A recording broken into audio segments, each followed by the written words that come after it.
Augusta here from the new face of finance.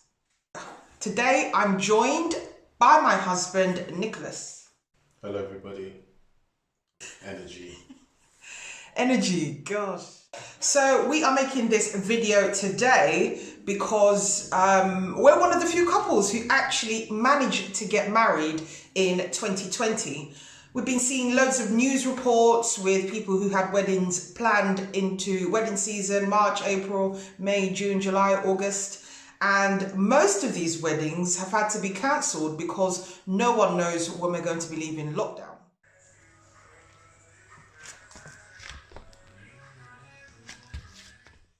Now, when we were planning our wedding, lots of people said to us, oh, wait till the summer, why are you doing it in February? But gosh, we are glad that we did. And so as one of the few couples that have managed to become Mr. and Mrs. at the start of this new millennia, we thought that we would take some time today to do a Q&A, a newlyweds Q&A. So the great thing about today's video is that both Nick and I had an input into the video.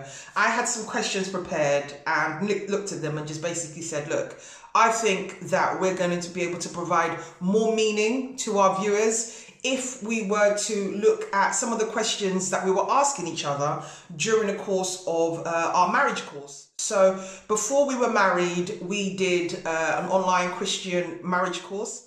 And we found that during it was a few weeks we did that for, there was 10 separate chapters, and a lot of the questions that were asked of us were very thought-provoking. We were able to talk about these topics for hours on end. So we wanted to use some of those questions as a guideline for our Q&A today. I mean, from the very start of the relationship, I've always felt very connected to you. There's a saying, you always make your best decisions in your worst spaces. So I'll give a scenario of when me and Augusta became very close. We went into business together and we started up a serviced accommodation and a property development business, which is now actually, quite fledgling, and it brought us closer together, having to deal with builders, having to get workers and fire workers and just different decision-making tactics. I feel that it brought us closer together on the financial aspect of things, like how much it will cost to run a project. And I feel that, those instances brought us closer together. For me, there's lots of instances. One that springs to mind is our first holiday. I think that as we've travelled together more and more and we're able to share these unique experiences with each other, it's helped to draw us closer. I mean, we just got back from South Africa.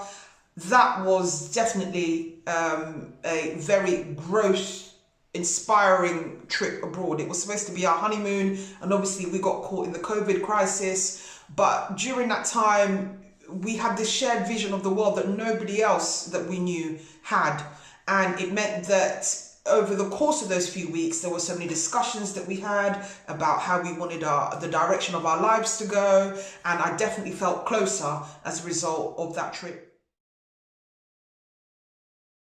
I feel appreciated. I feel like there's a level of loyalty and there's a level of gratitude.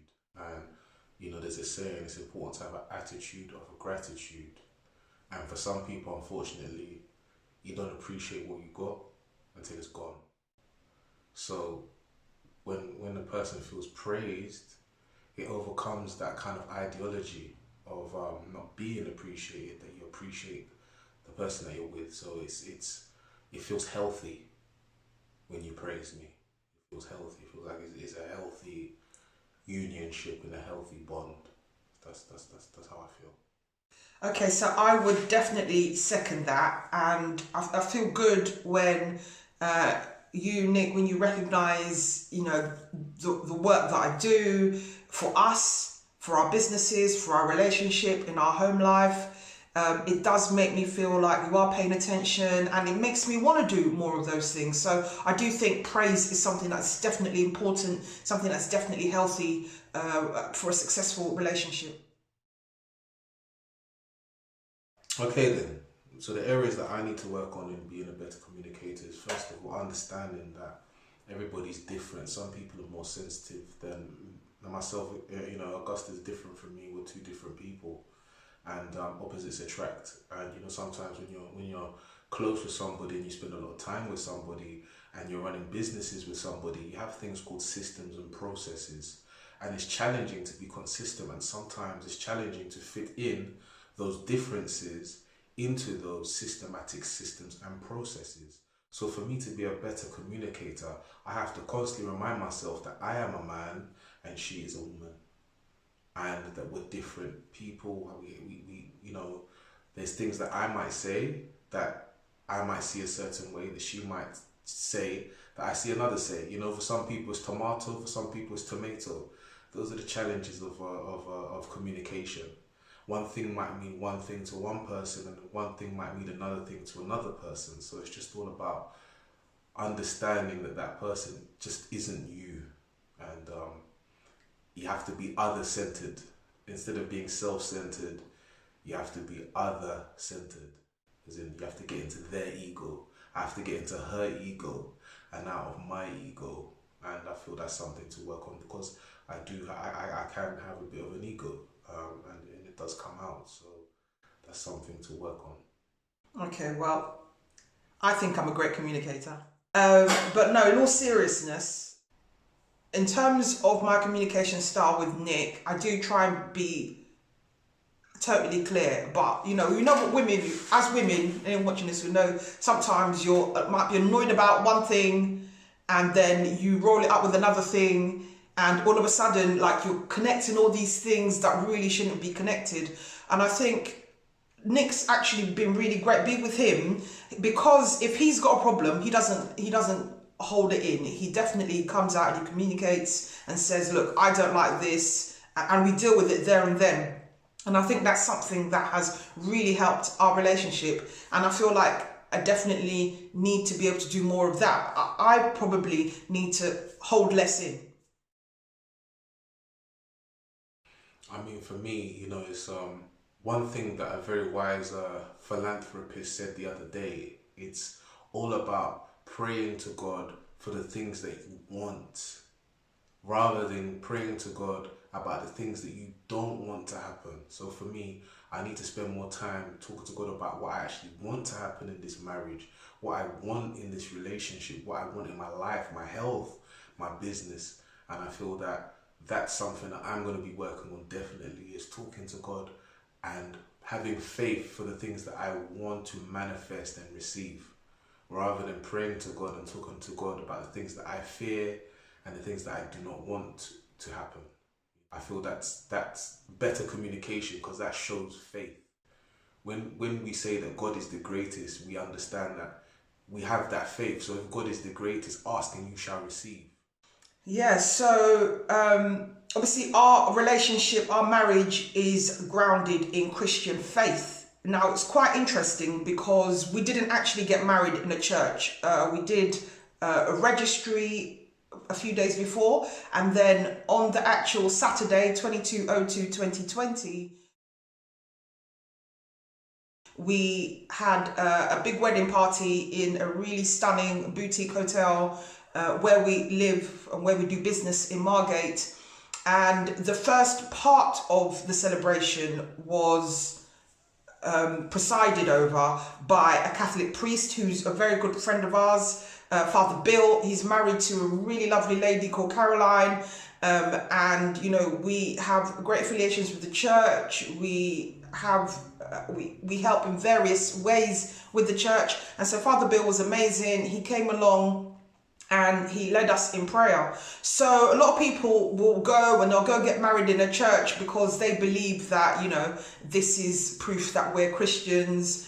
But we really buck that trend because we pray together. We pray individually.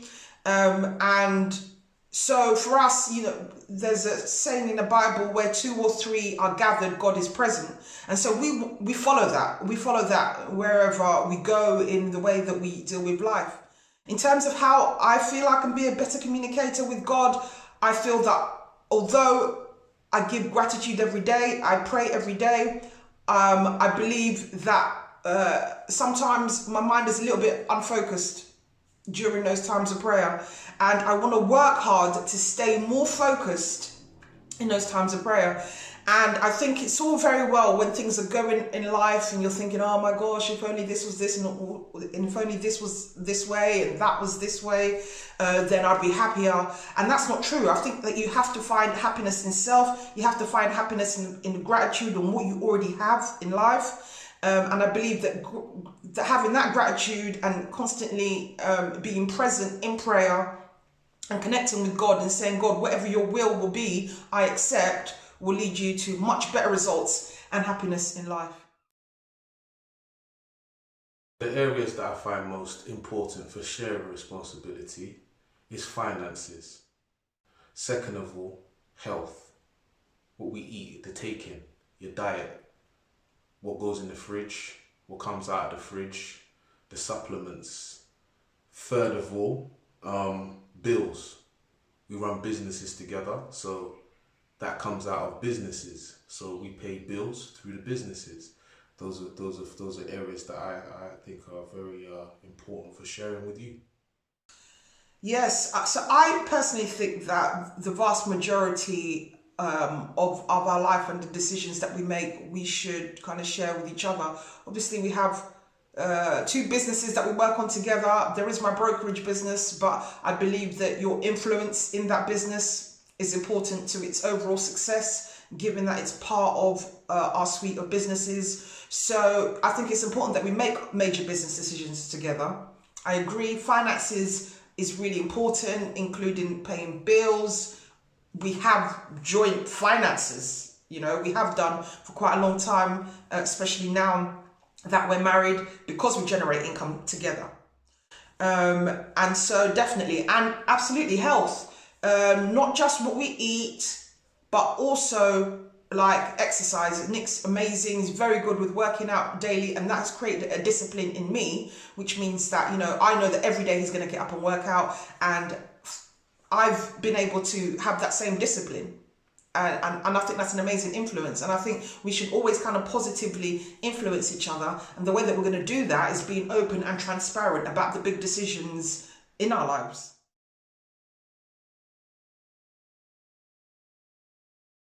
Seven. Do you want to elaborate? 7 is just because obviously if I say 10, there's nothing to work on. You know, you're right. And if I say 5, then it's not going to build a confidence. It's going to not give any sense of self-security. So I would say a 7, as in self-security. Okay, what is self-security? Self-security is feeling secure in yourself in this relationship. You know, and like any relationship, you're going to have your good days and you're going to have your bad days. So if you give it a 10, there's no growth. And if you give it a 5, then it's not really building a person's confidence. There isn't any potential there. And there's definitely potential. It's just a strategic answer, basically. I say 7, yeah. It's just giving a strategic answer, yeah. And not to destroy my confidence, but give us some space to work on. In terms of self-security, I reckon an 8. I feel really secure in myself. I believe that I've been able to become my best self as part of the relationship. And so, you know, I definitely feel secure in myself, in who I am, in how I look, in how I feel, in the decisions I'm able to make. My confidence in business has definitely grown. But yeah, there are definitely things that we can work on. We've got all these goals and ambitions, and I feel like as we work towards those, I definitely will feel kind of more self-secure, definitely. Yeah. So let's break down permanences. Okay, so permanence is your you know, some people, they're in relationships and there's nothing permanent there, like it's just spontaneous, you know what I mean? Like, I think you've probably been in that, I've probably been in that, where you're just dating somebody or just linking somebody, as we say in London, you know, called linking or whatever, you know, side piece, whatever, you know what I mean? But But permanence, definitely. I mean, we're married, so you know. At the end of the day, people. I don't want to speak into existence, but people get married, people divorce, people, you know. But at the end of the day, we're not just married, we've got businesses together. So, I mean, permanence. I'd say same thing. I give about 8. I'd say 8. Yeah, there's definitely there's potential. But I can't give it a 10 because with 10 we're both trying to grow. So there has to be growth, you know. So I think that we're really happy together, but we're also superhuman. And he's a really strong character, and I'm a really strong character. And when we go at it, boy, we go at it. But at the same time, there's definitely security there. And even in the midst of like the arguments, you know, there is this recognition that we are more than just, you know, some over there couple. Like, we have managed to build so much together in the 3.5 years that we've been together, businesses, assets. We feel completely connected. I mean, we're literally like, we're born a day apart. We're from the same part of Nigeria. We're Igbos. Our families know and love each other and recognize this. And there's so many people rooting for us, you know, and I don't want to let down my younger cousins, my siblings. I'm not saying that I'm in a relationship because I don't want to let people down. I'm happy. I'm genuinely happy. But I do feel like when your relationship is more than just, you know, you two going at it, and it's much more, and you're influencing other people, and you look to God's grace, then I believe that permanence is something that is just there, you know. You feel permanent, you feel secure in each other, and I think that's definitely important to us as a black couple in the UK. We want to be an incredible example for other people. So I think for me, and if I'm going to score it, I'm going to score it around an 8, you know. I'm going to be humble, leave room for improvement. Yeah, I'd say about 8. It's not easy being in the UK, you know, we just have to be honest, like, you know, women are very high maintenance in this country, and a lot of guys just aren't stepping to the plate. So it's just, you know, it's not easy, but we're both trying. And you know, like Augusta said, a lot of this traveling has opened my mind. You know, I'm not perfect. I'm not an angel. You know, I've definitely got things to work on. I can be a better husband. I know that, and I'm gonna work towards that. So anyone that's watching this, just know that, look, I never said I was perfect. You know, but I'm trying. And I'm gonna always try to step to the plate, you know, because that's what you can do. So, oh man, I'm terrible. I'm not gonna lie, I'm terrible, man. I eat a lot of junk, you know, and I know she said I exercise a lot, but my eating habits have improved since Corona. My eating habits have definitely improved, but prior Corona, I love a burger. I love chicken. We used to get quite a lot of takeaway. We haven't had a takeaway since before South Africa now. You know? So I mean, you know, that's definitely something that I would score myself. I'll give myself a 4 or a 5. I would say for health. I mean, I take black seed oil. I do take supplements, but as in I use oil. You know, I eat fruits. You know, Augusta is better with the dietaries. You know, at the end of the day, I'm supposed to be eating brown rice. Left to my own, I'm going to use white rice, white bread, and you know, health is definitely something I would say. I'll give myself a 5. Definitely room for improvement. I would definitely not a 10. No. Well, I would give myself 6. I feel like I'm quite health conscious. I do try and, you know, buy good carbohydrates like the brown rice and brown pasta and brown bread if I have to buy that. I also try and fast daily. I try and fast for at least 12 hours a day. I've heard intermittent fasting is very good. It makes me feel light, and feeling light makes it easier for me to get up and exercise every day without having to think about it. So fasting is something that's very important, but I am by no means perfect. Like when I'm not fasting, in those few hours when I'm not fasting, look, I like to enjoy myself. I like the odd sweets, you know, I like a cake.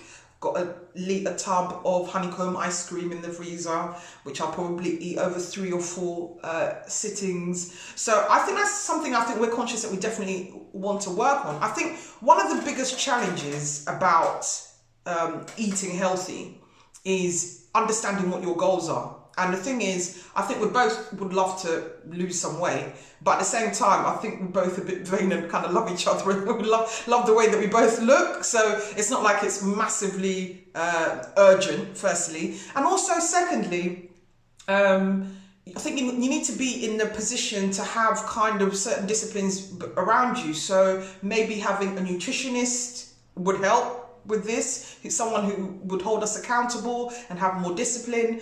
But then it's also, okay, but what is healthy eating? And I think there's lots of different perspectives about what healthy eating actually is, you know? I think that veganism is great. It's absolutely great for you. And I do think you're definitely going to get more energy from plants than you are from, say, meat. But we enjoy meat, number one. Number two, a lot of vegan products. Yesterday I wanted to pick up some vegan sausage rolls, and I noticed that, you know how you get those color-coded things on the package that tells you, you know, if it's green, then it's healthy. If it's orange, it's kind of borderline. If it's red, it's like, oh my gosh. And then they have all the different categories. I was about to pick up these vegan sausage rolls, and I noticed that like there was 2 red sections, and I was like, well, it's not, just because it's vegan doesn't mean that it's healthy. You know, that's one challenge.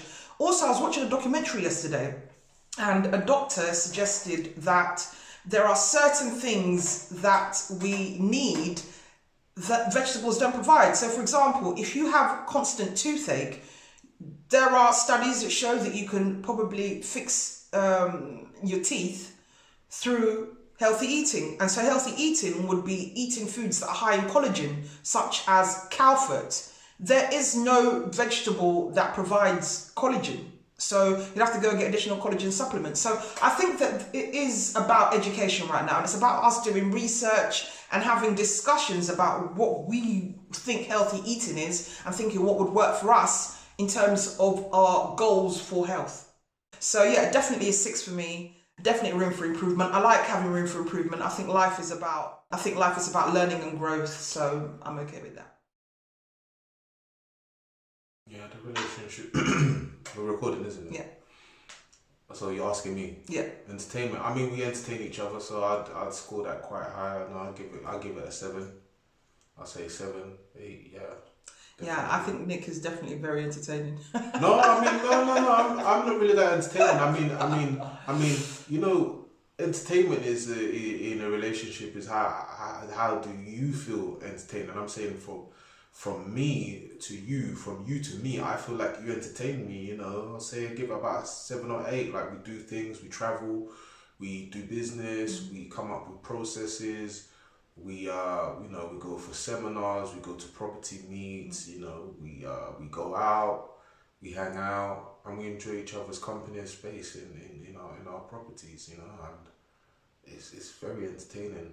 I definitely agree with that. I think that our lives are definitely quite adventurous, you know. We have like daily trials and tribulations, quite little things to quite big things, but I think that we're very good communicators, and we are very good at together finding solutions to overcome a lot of these problems. So a lot of the time they don't feel like problems, they just feel like fun challenges that are part of being an entrepreneur. So I definitely do feel entertained in the relationship. Obviously with lockdown, we can't go to as many restaurants or as bars or cinemas as we used to be able to go.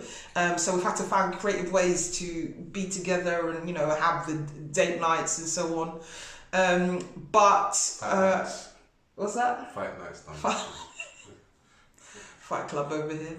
But I do think that we do definitely enjoy each other's company, and, you know, I think there's couples out there during lockdown who were just like, oh my gosh, I never spent so much time with this person, like, who the hell are they, like, get me out of here. We don't feel like that. We've always spent quite a lot of time together, so, you know, we just kind of continued with the process of how we do things, and it's actually been really fine. It's been pretty cool, actually. Apart from the shops being closed, we have a process where we work from home. We work from home, but we have businesses from home. So she works from home, I work from home, and we need bookings, by the way. Anyone watching this, like, I'm gonna put up a link to our website if you wanna book a holiday home, self-isolation provided. and you want to come down to the quality rooms, I'm send you a couple of links down below. Margate, Ramsgate area. You want to come by the coast? Hey, we're happy to host you. Definitely. Just get in touch. Get in touch. Getting good reviews as well. Yeah. Very good reviews. Very good properties we offer here. We're from London, but I mean we got properties in Kent. Just so you know that we're Londoners. Why you got to throw that bit in? Nah, because I just don't want people to think that we're... Don't think I'm from Kent, yeah, I'm from London. I mean, everywhere you go, you make your home, but we're Nigerian first of all, but obviously like we're Londoners, you know, so we know what's going on. We're from the big city, you know, so yeah. Say 7. I say 7, yeah, definitely. I feel that my confidence is definitely built up through the growth. You know, at the end of the day, they say he that find himself a wife findeth a good thing and favour from the Lord. But it's not gonna just be a Lamborghini with, you know, rolling red carpets and a girl giving you 2 luxury watches, and it's not gonna be like that. It's gonna be challenging, and from the start of this relationship, it has been challenging, but it's also built up my confidence. You know, I always felt that I was a good businessman. I always felt that I was an entrepreneur, but I just didn't have the opportunity to showcase those skills. And meeting Augusta, we got into business, you know. We spoke, you know, she checked my credit, and I did a course with Progressive Property for a serviced accommodation course. And from that course, I was able to start a business, and it's really built up my confidence, you know, getting good feedback from the guests, as I say, getting good reviews, getting bookings. Obviously, we want more money, but it's great getting a check invoiced, and you know, you've worked for that money. And like I say, sometimes it's a challenge in a relationship where a lot of guys are just not, you know, putting their A game to the table. So it's built up my self-confidence that, you know, I'm able to bring my A game to the table. Definitely. So I'd say 7. You always change like 7, 8, 7, 8, but I know what you mean anyway. I would definitely say 8 in terms of confidence building. I've always been, you know, A-star student, super academic, you know, just like, I found it easy to like do it, not, you know, not always easy, but easier than like a lot of people to do exams and pass. But I always wanted to kind of get into business. And before I met Nick, maybe there was a little bit of insecurity that, you know, that I wasn't going to succeed in business. When I was about 8 years old, my mum used to do Avon, and I used to sell like these little samples in the school playground for like 10 pence. And I thought it was super entrepreneurial. And then my headmistress pulled me aside one day and was like, and made me feel so rubbish about this. And I feel like that really set me back for years in terms of like being able to do business. But meeting Nick, you know, despite being like, you know, this super strong female, he instilled even more confidence in me because he wanted to be in business, I wanted to be in business, and it meant that we have this amazing fertile ground to grow together and do business. So I definitely feel more confident as a result of being in a relationship, particularly from a business perspective, but even just from like a self perspective, I definitely feel quite confident. So I think an 8 out of 10 for me.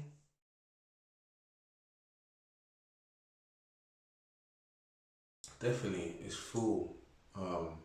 It's definitely fully adopted. It should be fun. It should be entertaining.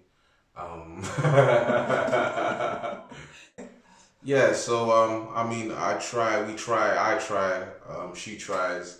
We're both very hardworking, and you know, obviously we're Igbo, so our Igbo upbringing, we don't really, growing up, we didn't talk about these kind of things with our parents. We didn't talk about sex, you know. But at the end of the day, we are entrepreneurs, and it's 2020, and you know, we've grown up in Western society, and these are things that people talk about. So we do try to make it fun, but like I say, we both come from quite strict upbringings, where we kind of shied away from.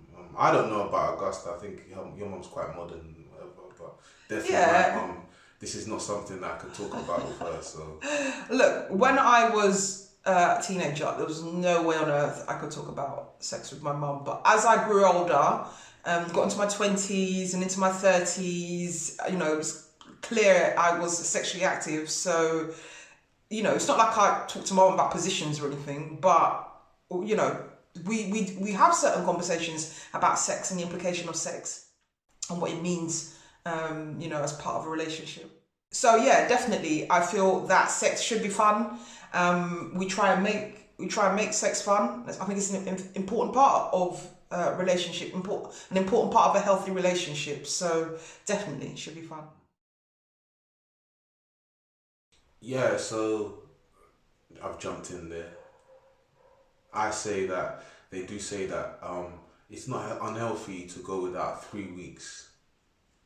Well, in a relationship or in general? In a relationship, of course. If you're in a relationship and you and your spouse are not active for 3 weeks, it's not unhealthy. But anything more than 3 weeks is not healthy because you have to come together. You have to connect. So I would say that abstinence in a marriage is of course it's unhealthy because how are you going to be in the same vicinity as somebody and you and that person are not getting down and doing the Getting down and dirty. Especially during the corona, you know, there's nothing really much else to do, so you know. Is that why you keep putting it on me?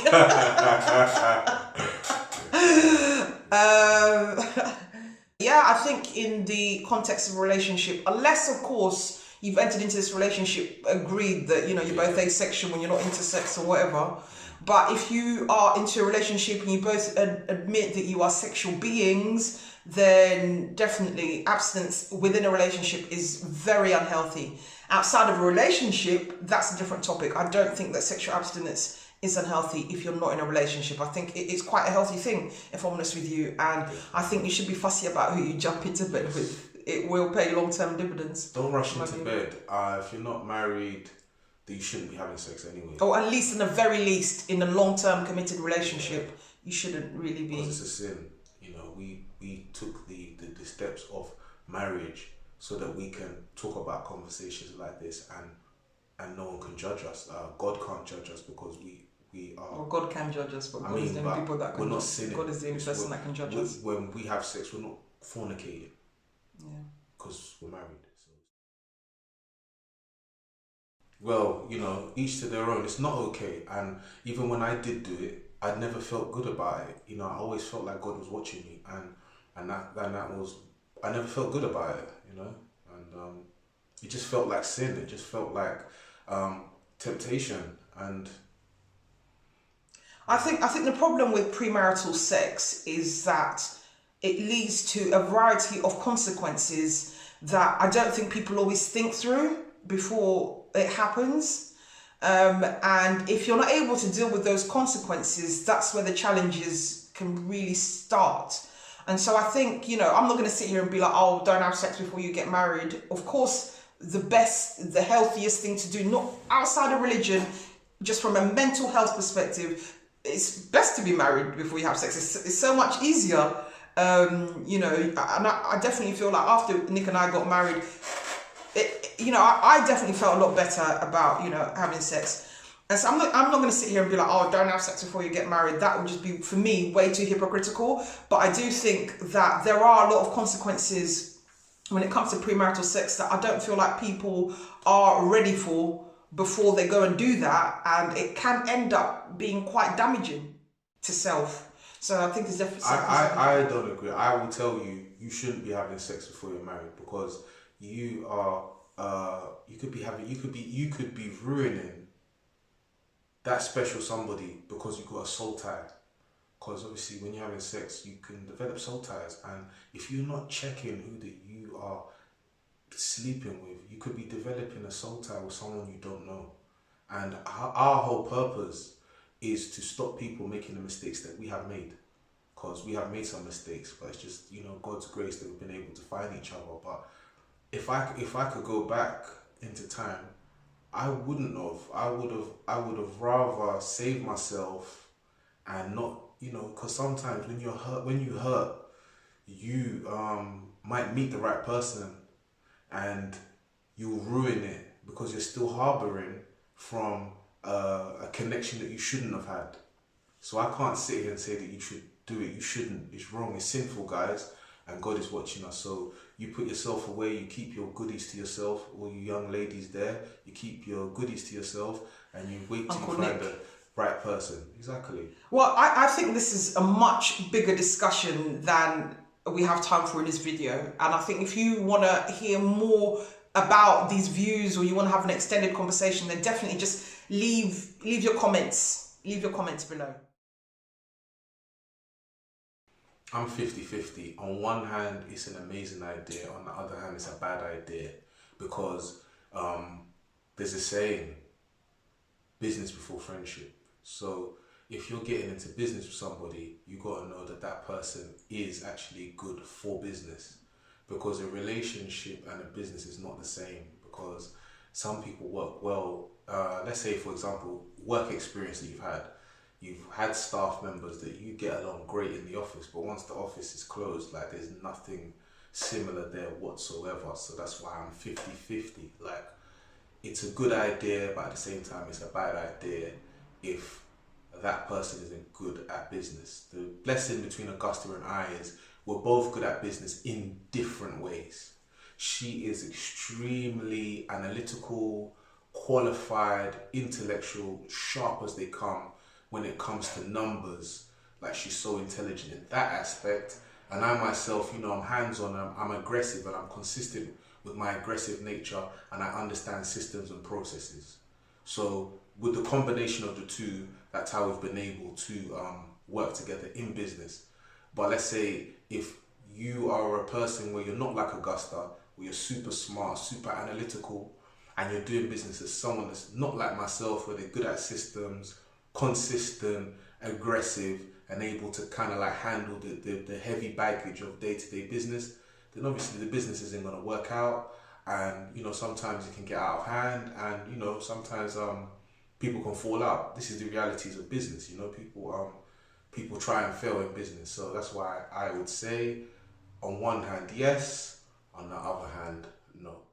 Yeah, so I agree, and I think it really depends, it definitely depends on the dimensions of your relationship, and like, definitely who you are as people. I think first and foremost, both Nick and I were rubbish at being employed. So he wasn't going to go get a job, I wasn't going to go get a job. So the only way that we thought, right, the only way we're going to have a good life is if we get into business. And, you know, we have massive aspirations for ourselves, but also as part of the relationship. You know, we have expectations about what we want to achieve from this relationship. And so we had to find a way to work together to make this work.